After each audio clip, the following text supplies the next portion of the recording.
All right, welcome back to the channel. So Bob Arum is not happy with Tyson Fury, and I am quite sure is really pushing to make sure Tyson Fury actually has this Deontay Wilder fight, because he says that he is in the red and been losing money with Tyson Fury. Obviously, man, this is something that is, really affecting Top Rank, because I hear that there is layoffs going at Top Rank, and who knows, man, how long Top Rank is going to be around as a major promoter if they keep losing money like this on these really what I think are bad ventures. But let's talk about that in this video.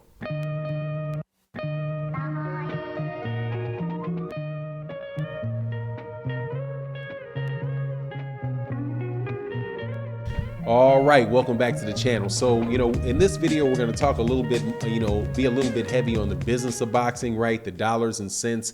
I don't always like to do that, because I really do like to focus on the fighters and the things, that really make the sport fun, which is to see, actual big fights being made. But unfortunately, in boxing right now, big fights that people are interested in are becoming few and far between. And I think the reason that is because of decisions that have been made by guys like Bob Arum, institutions like HBO that really have moved, that at a point in time moved away from promoting American boxers to Americans, and have resulted in them losing a lot of money. But before I get into that, I want to make sure to ask you to subscribe to the channel if you're not already subscribed. Like the video, share the video, it would be greatly appreciated.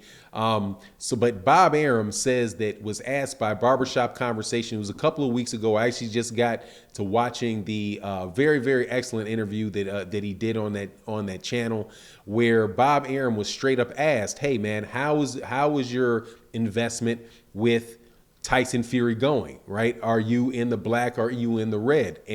And Bob Arum was very honest and straightforward and said, "Hey man, I'm in the red with Tyson Fury," which means that I'm losing money for Tyson. I'm losing money with Tyson Fury. Now, also, there's been a lot of rumors going around on Twitter and different boxing forums that I'm on that Top Rank has actually been laying people off. And now, could this be, a result of just COVID, where there's a lot of the fights are being postponed left and right, and maybe the networks, kind of feeling the economic crunch and not really having, the money to put behind the fights that they had before?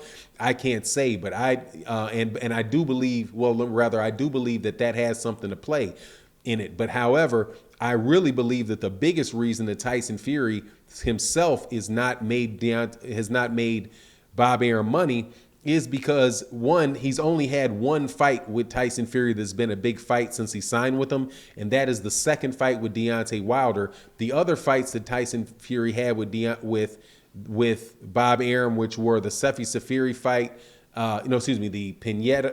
the Schwartz fight and the Otto Wallin fight, were fights that just nobody wanted to see. And so, but what Bob Arum has been doing for a while now is Bob Arum has been featuring non-American fighters to American audiences. And my thing is, I don't believe that has been successful for Top Rank. Top Rank has not grown as an organization. They've continued to survive as an organization, but you can clearly see that Top Rank is not putting on the quality of fights. They're not putting on the type of events that really got them to be, a very, very successful organization. And now a lot of people don't really know that Bob Arum is one of the people that founded Top Rank. He's not the only founder of Top Rank. The other founders of Top Rank were in the Nation of Islam, and in the beginning they really did feature fights with a lot of American black fighters, right? You have obviously the Muhammad Ali era in the 1970s, which is where they really got their foot in the door, similar to the way that Eddie Hearn tries to use Anthony Joshua to really break into America. So he had Muhammad Ali fighting with him intermittently. He had a lot of big heavyweight fights. He was working hand in hand a lot with Don King, or at least co-promoting fights with Don King.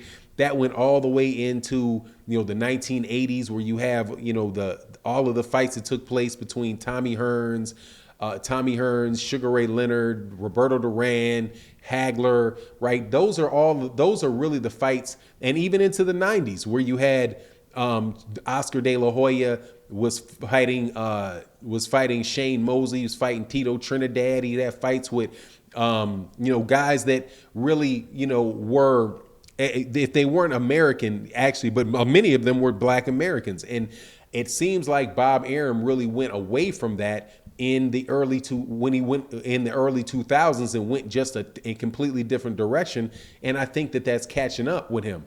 And for him to bring in Tyson Fury and have Tyson Fury really be the guy that he thought, the heavyweight that he thought was really going to take over and, create this big buzz for him, is never happened. And it didn't happen because at least this is my take on it, is because Tyson Fury is not an American fighter, and boxing is very, very, it's demographic.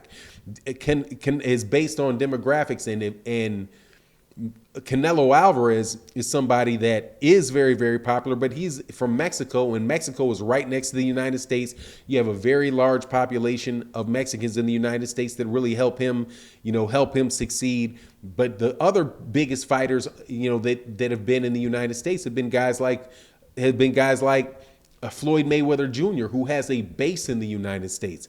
That is not what Tyson Fury has. Tyson Fury, if he does have a base, which honestly, some people say he has a lot of fans in the UK, well, then that's where Tyson Fury should be fighting, is the UK, because that's where he's going to sell the most amount of tickets. Tyson Fury fighting in Las Vegas, just no matter what Bob Arum is trying to sell you, is really not going to be a really big thing. It's going to be very hard to convince American fans to follow Tyson Fury, because there's so many other sports in the United States, and Tyson Fury, quite honestly, is just not that exciting a fighter. I mean, if Deontay Wilder, on the other hand, is somebody that is a very exciting fighter that people want to see because you see knockouts.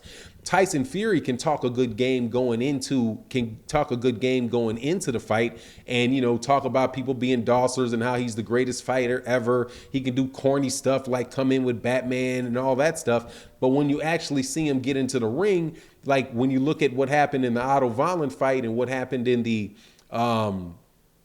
Tom Schwartz fight, it's just not a lot of excitement there. He's not a knockout puncher. He's not somebody that is going to, was wearing somebody's body down. And is a spectacular fighter. He's a really big, tall guy that is elusive, and he's a talented fighter, but he's not something that a whole lot of people are going to want to see. So the combination of Tyson Fury not being from the United States and him trying to sell him here, and the fact that he's not a very exciting fighter, I just think that he winds up going the same way as fighters that they've tried to do that with before, like Gennady Golovkin over at HBO. It's like Gennady Golovkin was the guy that they were gonna make a star.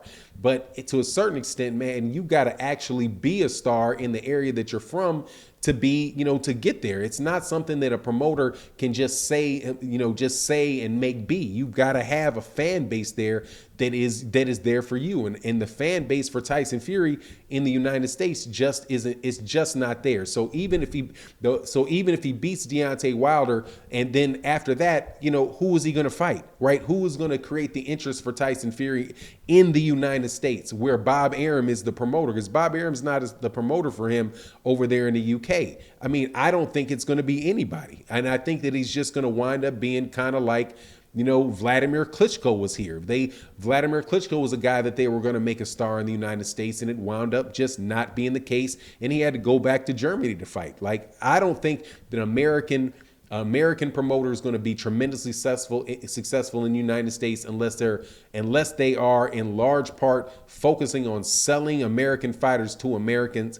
And when they do that, I think eventually boxing will take off again, because I think that's how it was done to begin with, and I think that that's how it should be done now if they want to be successful. But hey, man, Bob Arum, he had his ride. Everything comes up, things go down, and hopefully, I like Top Rank if they were acting right, because they do have really good talent, but they're just not really trying to sell to American fans. That's my take on it. You let me know what you think in the comment section, and with that, I'm out. Peace.